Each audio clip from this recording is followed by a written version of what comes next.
After today's Jackson Hole meeting by Jerome Powell, the crypto market XRP has just started making that very strong recovery because Jerome Powell held a very dovish stance and effectively confirmed that we will now finally be seeing rate cuts in September next month. And by the time this video goes live, Donald Trump would have made a very huge announcement from the Oval Office. Today is a very bullish day for crypto, and the point being is that the next leg of the crypto bull run is all but confirmed. Jerome Powell has just confirmed rate cuts are finally going to be issued, sending XRP to the moon, therefore altcoins to the moon. The odds of rate cuts right now are up to 90% according to CME Group, and therefore we are going to be seeing so much more coming. XRP is about to go so much higher considering everything that's going to be following after today. Regulatory frameworks like the Clarity Act, the approval of XRP ETFs coming in the next month or two, and then the big one, XRP so much higher, being the SWIFT system upgrading into Ripple and XRP. The CIO, Chief Innovation Officer at SWIFT, recently highlighted on his LinkedIn profile page that we are currently 77.7% complete towards unlocking digital finance, less than a quarter of the way to go until SWIFT, and effectively, therefore, every financial institution is going to be ISO 20022 compliant, and therefore be able to communicate with blockchain, communicate with Ripple and XRP. This is also confirmed by the very same person, Tom here. Tom confirms again in response to this post from fans of Ripple's recent $200 million acquisition of the stablecoin powerhouse Rail here.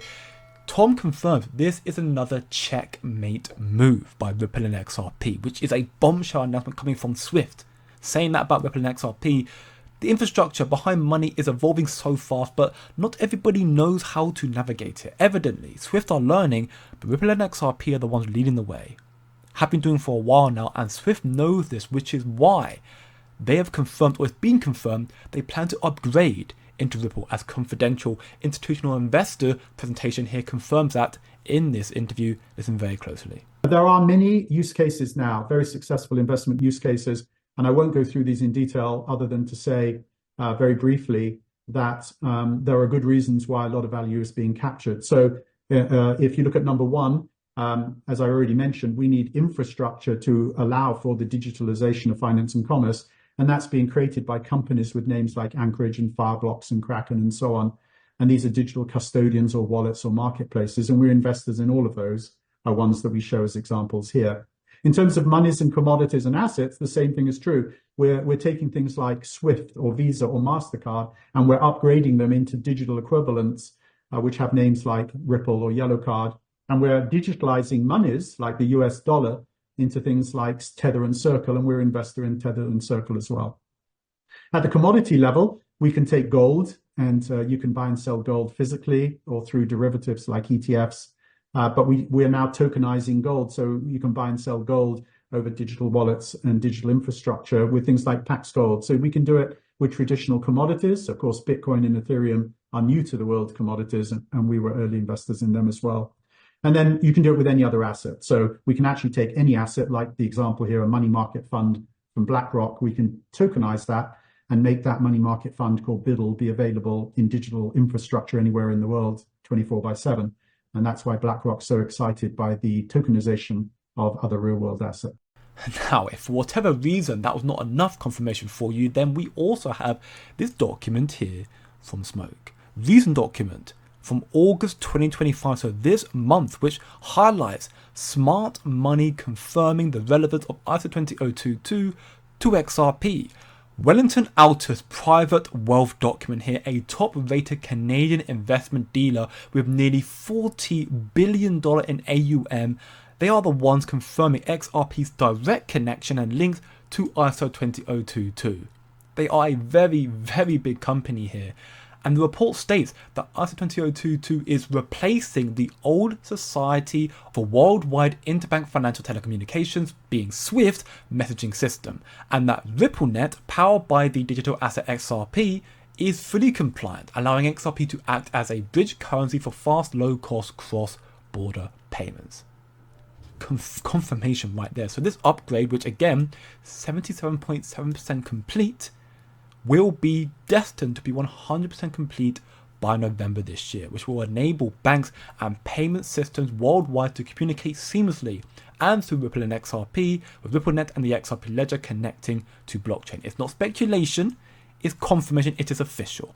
The Swift ISO 2002 November 2025 release will include a blockchain cash wallet for the first time ever. It is crazy how much of retail still overlook these facts. Smart money are driving the markets now, and they believe XRP is the future of payments, meaning XRP's demand will rally, and so will its price, as XRP is needed as a gas fee on the XRP ledger and for cross-border payments. Off the back of the Jackson Hole meeting and soon Donald Trump's announcement from the Oval Office, the markets are exploding. Ethereum up 12%, XRP currently up 6.95% on the daily time frame, valued now at $3.04, and is about to go so much higher. Imagine the demand and liquidity coming to XRP in the coming months with all the big catalysts. Again, ETFs, the regulatory frameworks, the rate cuts, and Swift. XRP cannot mean dirt cheap, and BNY Mellon confirmed that, a $55 trillion asset manager. Mentioned Ripple and XRP and confirm how they're aiming to build better rails. Listen very closely here. So I'm going to ask Carolyn another question, which is, I think, so BNY has just been selected to custody stablecoins. Can you talk a little bit about how that process evolved and, what your experience was in the decision making around, taking that step?